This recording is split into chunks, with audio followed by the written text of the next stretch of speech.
You're listening to the City World Radio Network, high-definition digital radio broadcasting from the city to the world. www.cityworldradio.com.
It's still hot in the city. And you're up front with Frank Rothstein on the City World Radio Network, also broadcasting live on Skies Crescent Radio, SKYES, skiescrescentradio.com, and that will take you to all the many places you can find us talking and yakking and hawking and whatever it is that we do. Let's see, who's here today? Jade is out this week. Believe it or not, we let her take a vacation. So we're switching camera. Everyone say hello to Preston. Hello, Preston. How are you? There you go. There's your official greeting. And, okay, back to me now. Okay, so here we go. We're sitting there talking it over this week. And because, I'm doing things at a little bit different time slot, the news stories, and they are actually news stories, I went from taking the things that'll say like on page, not in the front page. I'm taking stuff that's... who the hell knows where it is in the paper, but I found it. And, I didn't really bring a hell of a lot, this week. I want to talk about all the iced coffee I'm consuming. It's been a hot summer. I was doing okay through June. I really was. I was doing fine through June. But okay. If you want to talk about the weather or traffic or sports or anything else going on, why don't you give us a call at 646-690-2976, 646-690-2976. And, I could talk about that. I could talk about fashion. I could talk about science. I could talk about all those things I am not an authority on, but I can tell you a little bit about it. So, yeah, there are actually a few things going on in the world this week, and some of it's funny, some of it's funnier than the others, some of it's quite stupid. Otherwise serious subjects that are really quite stupid. We also have music for you, which, as always, has absolutely nothing to do with what I'm talking about. One of the things I pulled up in a story was actually printed up. It actually came out today from the Huffington Post. It's as good a source as any. Well, whether you take any of these outlets seriously or you like them, whether it's the Times or not the Times or any other Times, it's a story it's an actual thing, so I just printed it there first. The CDC, the Centers for Disease Control and Prevention, they are now investigating the sudden emergence of severe lung disease linked to vaping in 14 states. Why not? What the hell? They're linking it to vaping now. They should have been linking it to vaping the second they saw the first condition. Why would an otherwise young kid or someone who probably doesn't smoke have a lung condition when they're putting a metal object into their mouth or a plastic object that runs by battery with some bullshit flavor to it, and they're breathing in to look cool? I mean, when I was a kid, and yes, I know I'm going to date myself now, but when I was a kid, what did we use? Candy cigarettes, bubblegum cigarettes. And we thought we looked adult. Really, I was blowing bubbles. Can kids even blow a bubble these days? I haven't seen anyone blow. Now, I want you to think about this. It sounds ridiculous, but everybody I grew up with, everybody who could be my kid now as a young adult, my parents, everyone up until the last 20 years, I don't see anyone blowing bubbles anymore. Not an important source around the world of a topic, but I'm just throwing it out there. Okay, back to vaping. So this thing says here, 94 possible cases of severe lung illness associated with vaping were reported from the end of June to August 15th. 30 were in Wisconsin alone. Other states appear on the list are Illinois, California, New York, Indiana, and New Jersey. But why shouldn't people have a problem when they're vaping? They're vaping. They're putting this crap in their lung. They're vaping.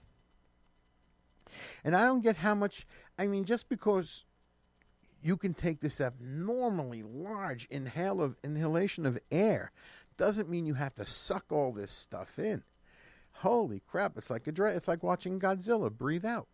Holy crap. I think it's ridiculous. And when I joke, sounds like I'm joking around.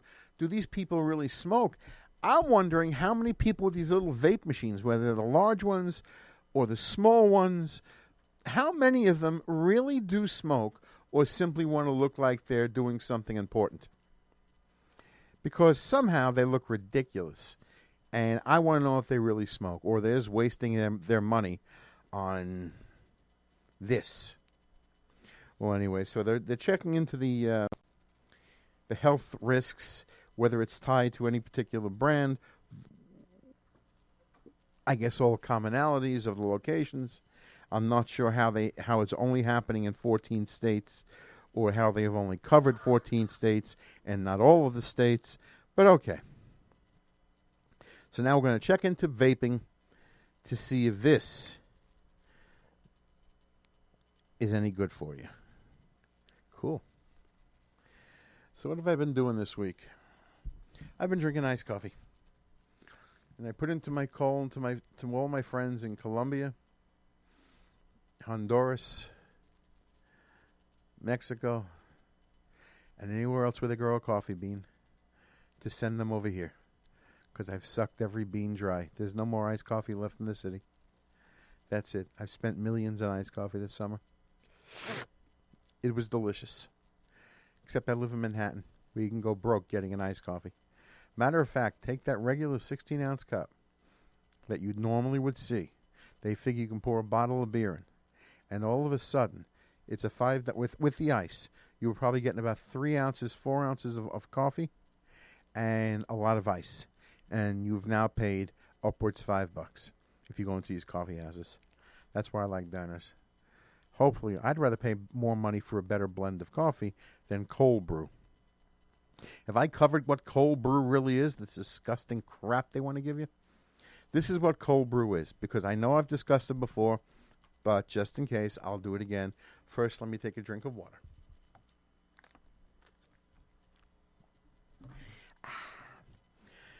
Picture a chum bucket.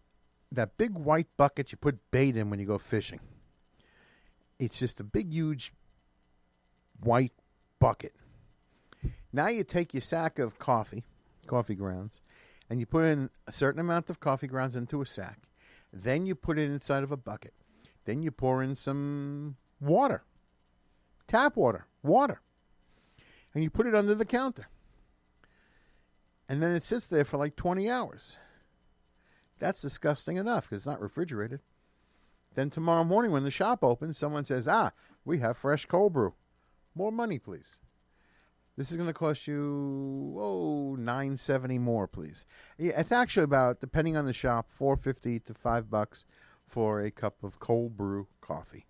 And all it really is setting up a batch at noon, putting it under a counter at work, coming back at 8 a.m. if you open up that time, and saying, look what we did for you. Pay me. It's disgusting. And they serve it for as long as they have it. This can be going on for 3 days. Picture that. This coffee could be sitting there for 3 days before they get rid of it or decide to throw it out. It's nasty. But that's another story. It is 5:10, and I feel like playing a song. So I'm going to go back to my early disco days. I don't know why. Well, disco-ish. This isn't really disco, but I always liked it. And they were covering Sam Cooke when they did it anyway. So this is one of my favorites from the time period. I like it. This is the Spinners. Cupid.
That was the Spinners. That was Cupid.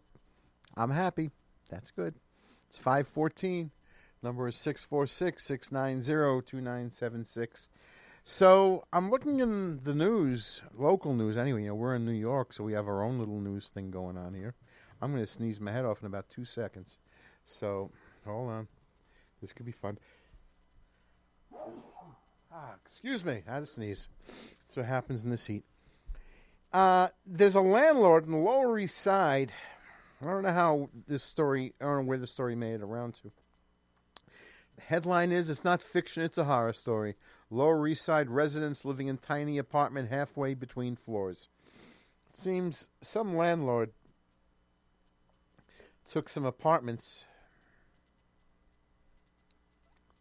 and cut them in half, but not with like halving the apartment to make 2 apartments. He cut them in half from the floor up and then put a floor in, then from another floor to the ceiling. All these people had pretty much like a 4.5 foot apartment. That's what they did. This is how people were living. Yeah, 4.5 and 6 feet from 6 feet from floor, and everyone in there is bent over, and they're paying dirt cheap rent. And I'm trying to see if there's even how much they're paying. He's charged up to $600 a month for these things, but then again, he's had so many. He has like 11 apartments in this thing, so they're living in boxes. And this happened at 165 Henry Street on the Lower East Side. And yeah, I don't know who would move into this. How desperate you got to be to want to live in New York City that badly that you're willing to live your life bent over like that. But anyway, this is what's going on. Wow. He had 2 apartments, 601 and 701, and he halved them. And now he has come up to $144,000 in fines coming up. And that means good business practice. Never let your profits become your defense funds. So this guy here screwed up twice. First he did it, now he's going to pay for it. And I hope he pays every dime he has to. Or he's fined every dime they can. I was reading in the sports, which is always okay. You don't hear about this too much, given that everybody in professional sports makes like $16 trillion a year. Yankees' Aaron Boone, he says it's worth exploring a potential mercy rule. This comes from August 17th. Preston's on the hunt. He smells that somebody walked in. He doesn't know that it's Bobby who went into the men's room. Film at 11. And that's why I keep the door open. So anyway, yeah, Aaron Boone of the Yankees, he's looking into a mercy rule for professional baseball. Can you believe this? The mercy rule, like when little kids play and it's like 22-0, and they got no shot, so you call the game, let everybody go to lunch. These guys are all multimillionaires. You don't get a mercy rule. No, you don't have a mercy rule. You're looking to what? Save a couple of relief pitchers, a little bit of work? Oh, no.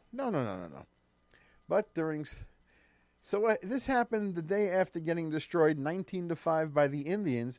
Yankees manager Aaron Boone responded to a question above about the idea of Major League Baseball implementing a potential mercy rule, saying he wouldn't mind seeing it in the majors, if the Major League would consider the option. No. Hey, Bobby, what do you think? On the Yankees, Aaron Boone of the Yankees is looking into the possibility of a mercy rule in Major League Baseball. What is the mercy rule for? Remember in Little League, the little kids playing, they can't win the game anymore. You let them all go to lunch, get ice cream. You end the game. There's no shot of them winning. I get that. These guys all make millions a season. That's Bobby. He runs the place outside. So that's what's going on. I cannot believe it.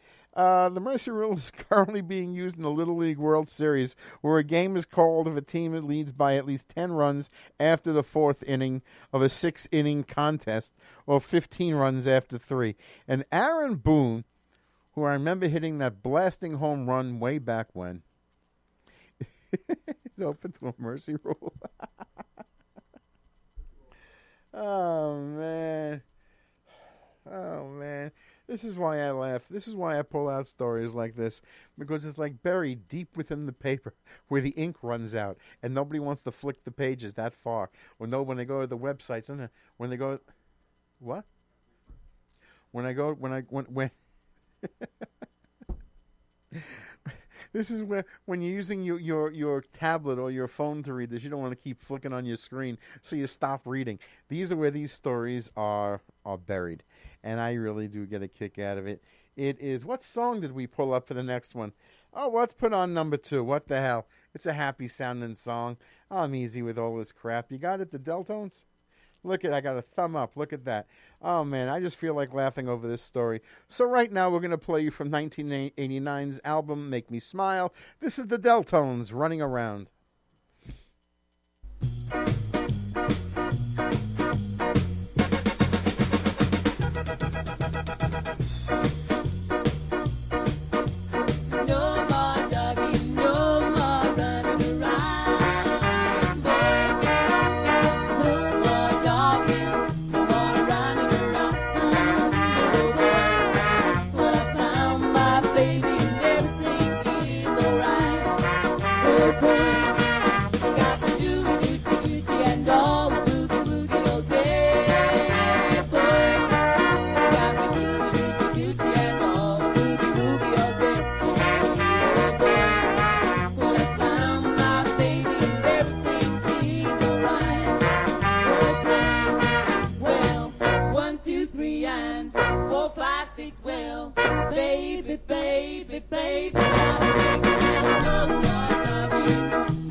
A knife in the back.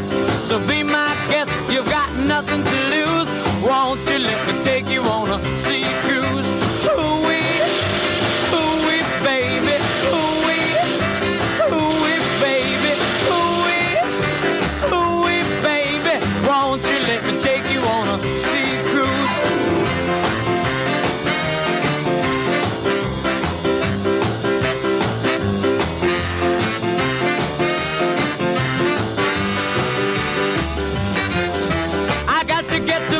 Baby, I ain't lying. My heart is beating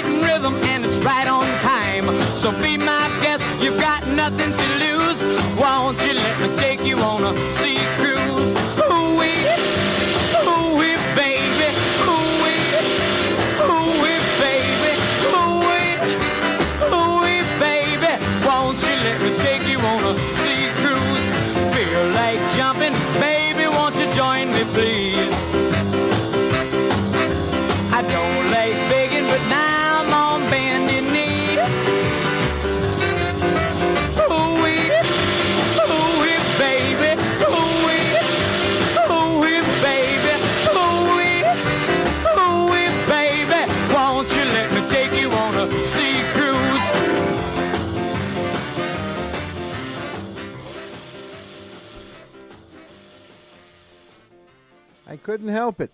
I felt like playing another one. So yeah, you had the Deltones with Running Around. Then we had Frankie Ford with Sea Cruise. And not many people, especially if you're an internet person, really know what Sea Cruise is. Just a song from way back when. That's pretty damn good. It's fun. So I like to play them. Well, the stories get dumber from here, gang. I cannot help it. From NBC, New York. Yes, NBC covered it. Yep. Officials say Florida woman who pulled a small alligator from her yoga pants during a traffic stop and illegally possessed numerous other wild animals has been sentenced to probation after pleading guilty to 4 charges. Yep. Okay, Florida prosecutors say Charlotte County Sheriff's deputy stopped a pickup truck in May after it ran a stop sign. The driver, 22-year-old Michael Clemens, told the deputy he and his 25-year-old passenger, Ariel McCann Lakier, okay, I'll try that one, Lakier, were collecting frogs and snakes under an overpass. He gave the deputy permission to search the bags in the truck. Okay? When the deputy found 41 three-striped turtles in a Turtle Mutant Ninja Turtle backpack, he asked if McCann Lakier had anything else. She pulled a 1-foot alligator from her pants. The case is pending.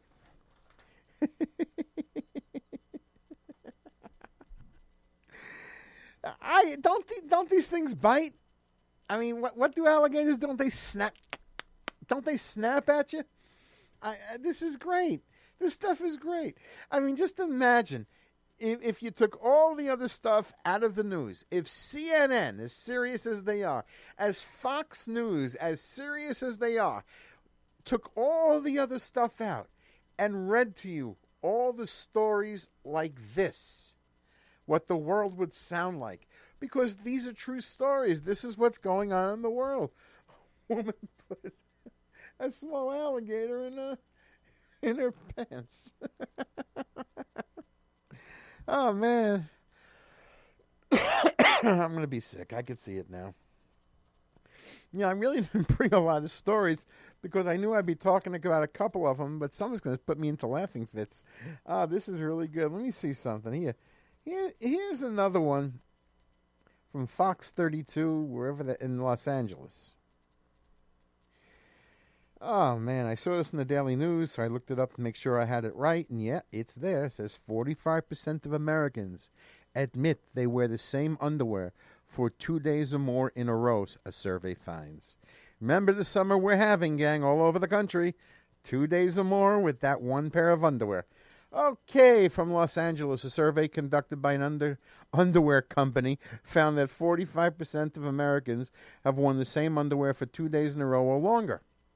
Okay, the company called Tommy John surveyed 2,000 men and women on how long they wear their underwear as well as how long they keep the items. That's just nasty. What? This is just nasty. Holy shit. Let me see. What else do I have here? What's on the next page? I ran out of words. I'm busy laughing. 1 in 2 American surveys stated they worn the same pair of underwear for 2 days or more. The survey stated that conventional wisdom, basic common sense, indicate underwear should be changed every day, or at least washed after every wear. Yes, every wear is not every day. Every wear means that if you shower 3 times a day, you are changing your underwear 3 times a day. However, not these people. They are wearing the same underwear. Well, they have that long weekend and no overnight bag. You just go, I guess they're not clocking the homeless. Preston shopping on the internet. What are we buying, Preston? Shirts. Preston's buying me shirts. What a guy. What a guy. Jade went away on vacation and left instructions on the desk, and one of them says, yeah, there it is, buy Frank shirts. Cool. This is cool. I didn't tell you to stop. Just buy me shirts. Let's see. Oh, man. So, yeah, this is between men and women, and, yeah, this is... The survey cited a study from GoodHousekeeping.com that stated even clean underwear contains up to 10,000 living bacteria even after being washed. Over time, underwear accumulates various types of problematic microorganisms and fungal germs that increase your susceptibility to certain illnesses like yeast infections, urinary tract infections, and others. Okay, well, this is more than I need to know because I already knew it. Basically, they're telling you, don't be a pig. People, please, don't be a pig. All right? I mean, if you think about all the crap you put in your backpack, all right, and all the pockets it has, think of an average backpack. I mean, the backpack I have at home is like a military grade because I'm rough on everything. So I buy on like heavy duty. They all weigh a lot. They carry a lot of bags, heavy zippers. But think about the average backpack that people buy. There's always an extra pocket. Put in an overnight. I don't care if you wear the same jeans and the same shoes, but you can put in underwear and socks. Don't be a pig. It's been a hot, nasty summer. Please, don't be a pig, huh? We shall not offend. It's 5:31. I'm still thinking about the woman pulling the alligator from her pants. That's why I'm going to play another song. Which one did we pull up here? What do we got there? You want some blues? Okay, since we're talking about clothing, let's go back to 1975 from the album Fandango. This is ZZ Top and Blue Jean Blues.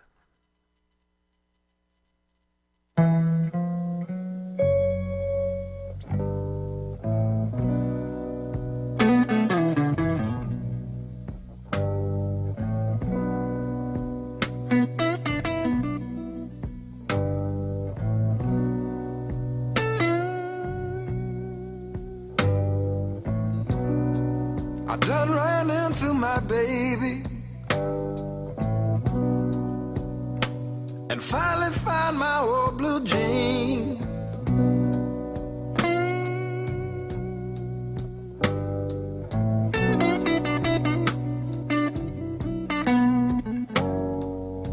I done ran into my baby and finally found my old blue jean.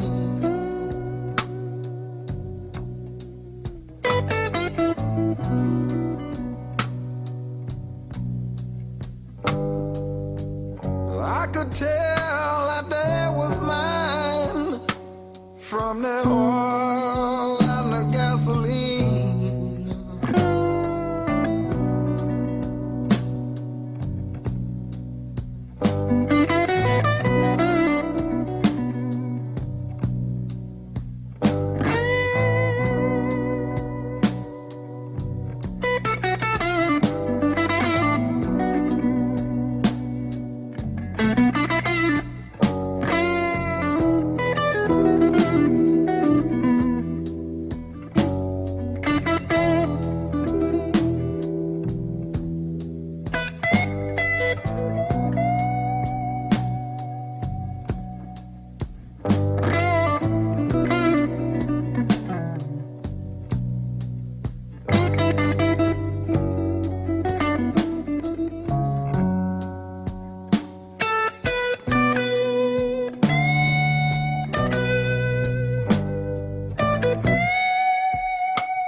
If I ever get back my blue jean, Lord, how happy could one man be?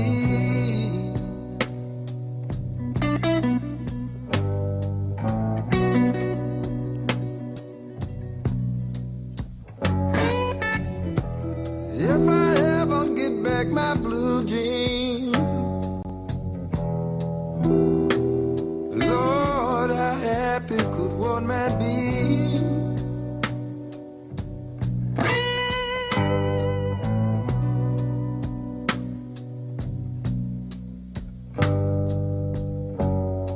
'Cause if I get back those blue jeans, you know my baby be bringing them home to me.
That was ZZ Top. They are a great blues band when they so choose. When they want to stick to blues, stick to a suffering sound, they're brilliant at it. And they're singing about what? A pair of pants. But they're really good at it. So I'm happy I played that one. Besides, as Preston pointed out, it was a perfect segue from the other thing, from the other story. She pulled an alligator out of her pants. I can't believe what I'm hearing over here. Okay, this is good. So we have some other stories. Well, at least one more story. Then I'll just, Now, we all know that every now and again I talk about racism that I just cannot believe is racism. Matter of fact, there's racism that people can be talked into believing is racism. I got this from the Blaze. Students signed petition to remove oppressive white stick figure from crosswalk signs. We are told by the symbol of a white man when it is okay to cross the street. Many students, even faculty member, were totally on board.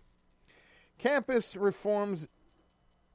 Ethan Kai recently visited George Washington University in Washington, D.C., to ask students to sign a petition supporting a motion to change the offensive and oppressive white stick figure in LED crosswalk signs. Now, you go to the corner, you know what they look like. It says, don't walk. Then you see a little white guy in there taking a step. That's the thing that tells you it's time to walk. So Kai visited the university undercover, urging students to sign the outlet's fake petition. This was not a real petition. It wasn't going anywhere. This was just to see what would go on.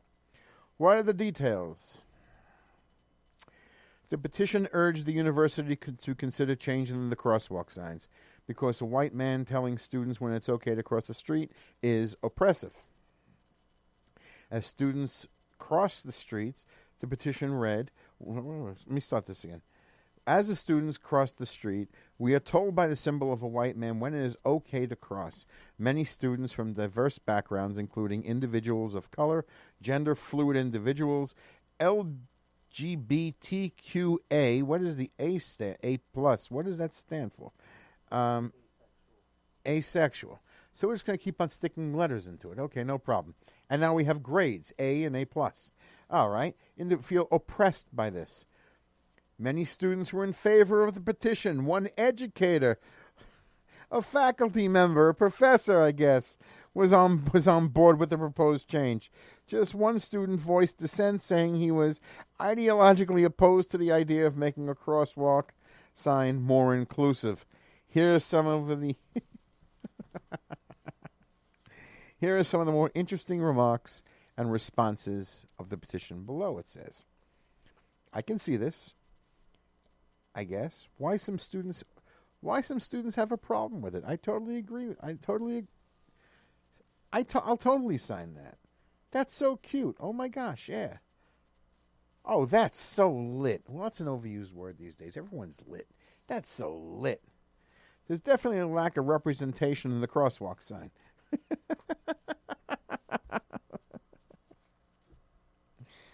So feel free, man. Tell me what you think. Feel free. Let me see what else I got here. That's a good idea. It's definitely a representation issue. Anything else? The school's former mascot, George the Colonial, remember it's George Washington University, George the Colonial, was changed earlier this year after students voted to remove and replace the offending mascot. George the Colonial was deemed extremely offensive because it glorifies an act of systemic oppression. 54% of students voted to approve the measure, which passed in March. That's for George. All right. So we know that the petition is not real. Someone just printed up a paper. It wasn't going to go anywhere. It was just done. People actually signed this. Now, someone please tell me how anyone could possibly believe that a walk sign, which is pretty much a black box, picture like Light Bright, as like a black board with light pegs in it. This is what this is. It's white so you could see it. But as, of course, the photos and the Photoshop people put it, there was the rainbow walk guy. There was the pink walk guy. there was a woman. I don't know how they represented the black community because it's a black background. So, okay, you can't see that from, okay, no problem. But either way, someone signed this. I didn't see anyone representing the Asian community because there's no face on it. So if you have a face, you cannot be represented. And if this is the perfect example of what I say, that racism, while very real, is being diluted. It's being thinned out, much like stretching the soup, so to say, because someone bought into this, that you could believe that a walk sign is oppressive, and these imbeciles in school signed it. You're thinking of something. Preston's thinking. Yeah, I'm thinking of the absurdity of this. This is, they took away the mascot of George Washington, George the Colonial.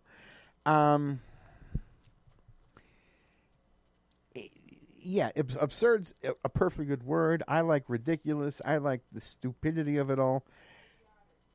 Idiotic. Bobby in the background's listening. It's idiotic. Yeah, this is... Come on in here. Tell us what you think, man. The world is my prop. If I hear somebody in the background, they are mine. Every text message I see, every bird flying over my head flies for me. That's all I got to say. So you heard me saying the story. Come on in. Don't be afraid. Get in the mic. The general thing is at George Washington University, someone created a petition that was fake. And they walked around to sign to say that the white guy in the walk sign, walk, don't walk, is oppressive. And to sign it to change it to be more inclusive. And then change it how? I don't know. But the people in Photoshop and Instagram took it, and Twitter took care of it. There's a rainbow guy. There's a pink guy. There's a girl. I don't know if they have a blind guy, because that wouldn't help for anyone. There's no one Asian because it has no face. It's a black background, so having black bulbs wouldn't help. It wouldn't help. So they use the white bulbs, like in the old thing we had, Light Bright, like a pegboard, and they create a white light on a black background so the world could see. You have these kids at George Washington University, at GW, and one of their faculty members signed the petition, thinking it's a great idea. So as a person that worked at a university, I don't even think that they would bring in the petition. I think the people would just sign it because Somebody told them to sign it, yeah. It's oppressive, you want inclusion. And they just signed it. No one even gave it thought, yeah. That's how ridiculous it gets. Someone just gave it no thought. Exactly how it happens. Because these kids are dumb. They'll sign. You tell them there's race. Oh, yeah, that's got to be it. It's got to be racist. That's got to be it. they follow anybody that's loud. Yeah. Well, I agree with that. They follow the loudest kid who is not necessarily the best player on the team. If you remember all the kids when you were growing up, it was always the biggest, loudest kid said, I'm the best. And half the kids believed him. But he really wasn't always the best kid on the team and the best player on the team. And much like this, one smart guy knew he can get a bunch of people to sign this. And that's what happened. So, sorry, gang, but there's not going to be a rainbow walk sign just for you. Take your chances, look both ways, and try to be safe. Now, I want to play a couple of more songs, only because, what the hell, I cannot think of how I'm going to cap that. So, that's the one. So, anyway, right now, I was listening to someone talk about Madonna, and they go to those normal Madonna songs that we all know. You know, her Like a Virgin and, like whatever, Prayer, and all these other Madonna songs. I liked her songs when she did Dick Tracy. In 1990, she was in the movie Dick Tracy. She was Breathless Mahoney. And after that, she came up with an album called I'm Breathless. And one of the songs that she had, I thought was really good. So from her album I'm Breathless, 1990, this is Madonna and Hanky Panky.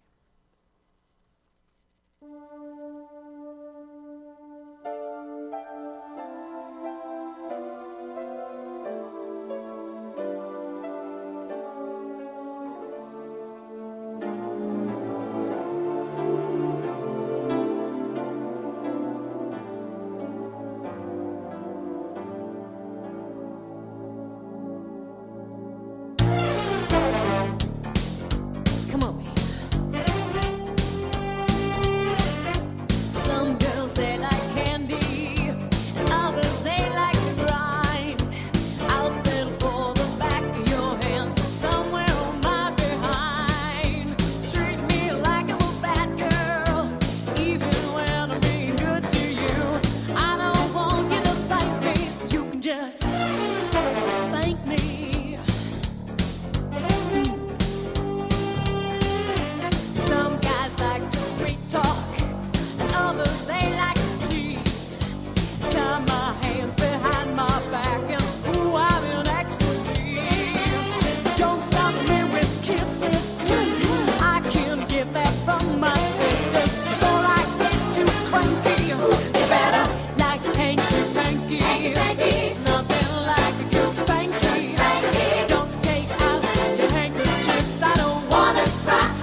heart hurts just thinking about it.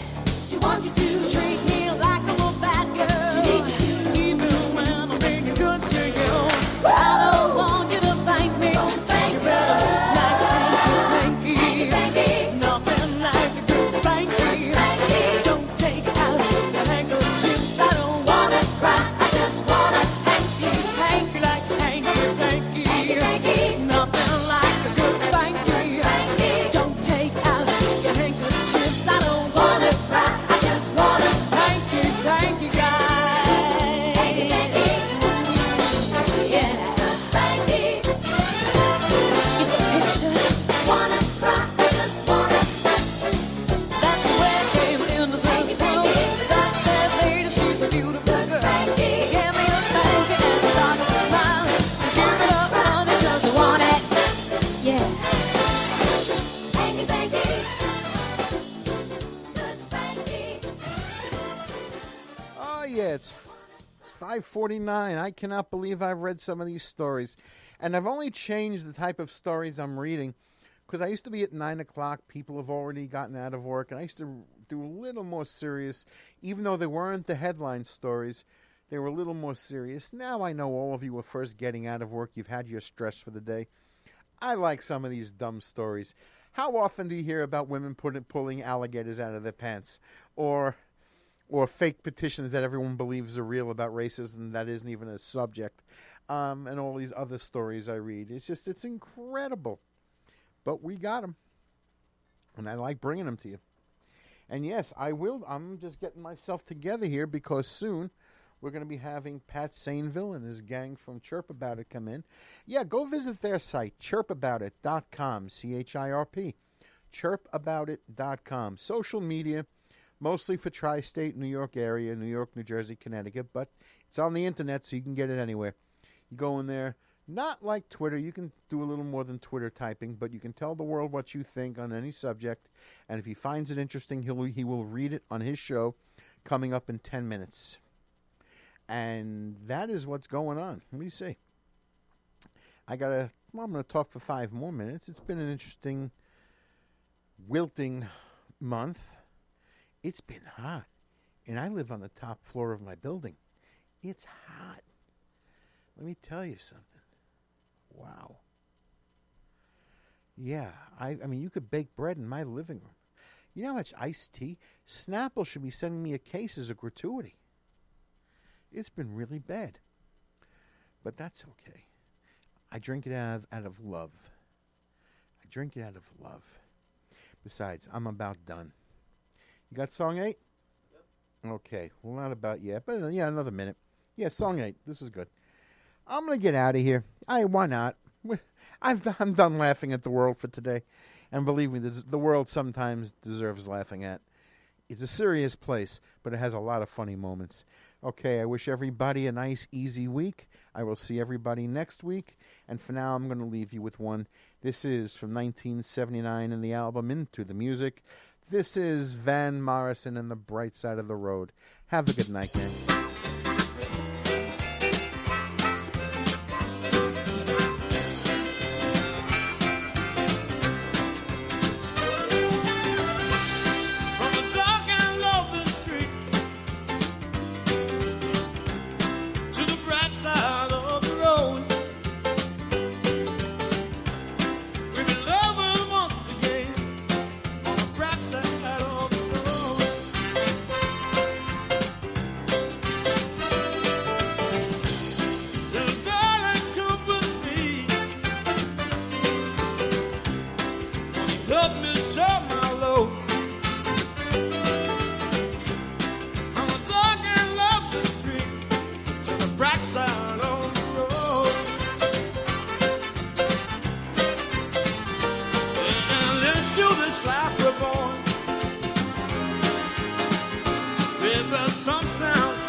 Sometimes I don't know why.